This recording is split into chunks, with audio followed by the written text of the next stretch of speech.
Oke, pada video kali ini kita akan membahas lebih dalam lagi konsep blok subnet. Nah, di sini kita sudah mempunyai contoh hasil perhitungan dari video yang sebelumnya. Di sini kita mempunyai IP dengan 10.10.10.0 dengan /27. Dan di sini juga kita sudah mempunyai beberapa blok subnet. Yang ini merupakan blok subnet yang pertama, ini blok subnet yang kedua, ini blok subnet yang ketiga. Nah, sebuah blok subnet itu ibarat sebuah ruangan. Jadi contohnya kalau di sini kita mempunyai sebuah gedung. Di sini mempunyai 3 lantai, lantai 1, lantai 2, lantai 3. Nah, blok subnet yang pertama itu untuk lantai yang ke-1. Blok subnet yang kedua itu untuk lantai 2. Dan blok subnet yang ketiga itu untuk lantai yang ketiga.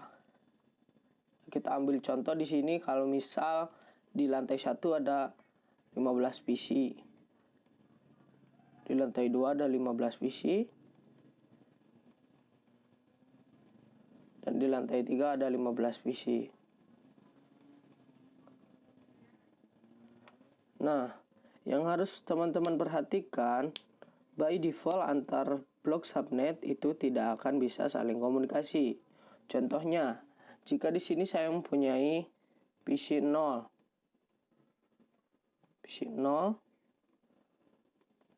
di sini PC 1.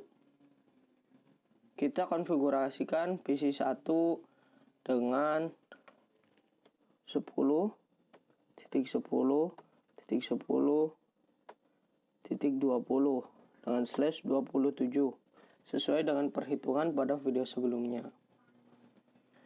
Untuk yang kedua, untuk PC 1 yaitu kita konfigurasikan 10.10.10.30 dengan /27. Nah, untuk konfigurasi antar kedua PC ini nantinya itu bisa ping. Kenapa? Karena pada PC 0 itu IP terakhirnya masuk ke dalam blok subnet yang pertama. Dan yang kedua, PC 1 pada IP address yang terakhirnya itu masih masuk ke dalam satu blok subnet. Jadi untuk kedua PC ini bisa saling ping. Nah, kita ambil contoh lain. Jika kita di sini konfigurasikan PC 0 dengan IP 10.10.10.15 katakanlah dengan /27.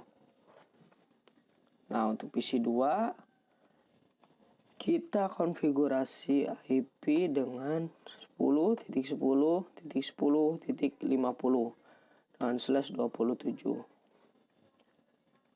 Nah, untuk yang contoh kedua ini, untuk antar PC 0 dan PC 1 pada contoh yang kedua ini nantinya tidak akan bisa ping. Kenapa? Karena pada PC 0 terakhir IP ini masuk ke dalam kelompok blok subnet yang pertama. Sedangkan pada PC 0 itu masuk ke dalam blok subnet yang kedua. Jadi untuk contoh yang kedua, ini contoh yang ke-1. Untuk contoh yang kedua itu tidak akan saling ping karena tidak dalam satu blok subnet. Nah, kita coba tes di aplikasi Cisco Packet Tracker. Kita buka dulu Cisco.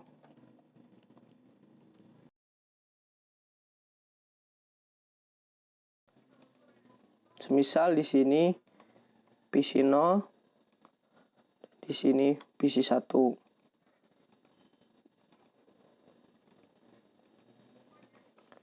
Nah, kita masuk pada PC 0, kita konfigurasikan IP-nya menggunakan contoh 1 dulu ya. 10.10.10.20. Nah, untuk subnet masknya, karena slashnya 27, kita isikan dengan 255.255.224.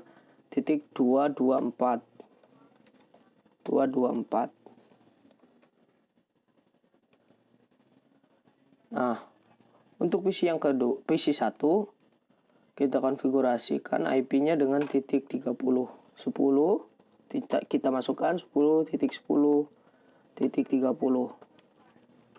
Nah, untuk subnet masknya sama 255.255.224. Kita close dulu. Nah, kita coba pada command prompt. PC 1 mengeping ke PC 0. Apakah bisa ping? Kita coba dulu. Masukkan 10.10.10.10.20. Kita enter. Dan hasilnya reply. Jadi, untuk satu blok subnet itu bisa saling ping. Nah, kita coba contoh yang kedua. Menggunakan contoh yang kedua, kita masukkan pada PC 0 itu dengan titik 15. Nah, untuk pada PC 1 kita isi dengan titik 50. Kita coba ping pada command prompt. Ping 10.10.10.15. Nah, di sini kita akan menemukan loading yang cukup lama dan hasilnya yaitu RTO atau request timeout. Jadi kesimpulannya adalah konfigurasi IP dalam satu blok subnet itu bisa saling komunikasi. Sedangkan satu blok subnet itu tidak akan saling berkomunikasi. Mungkin cukup video dari saya. Mungkin teman-teman kalau belum paham tinggal mengulangannya 2 atau sampai 3 kali video ini.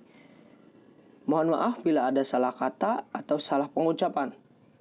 Kita bertemu pada video berikutnya. Sekian, terima kasih.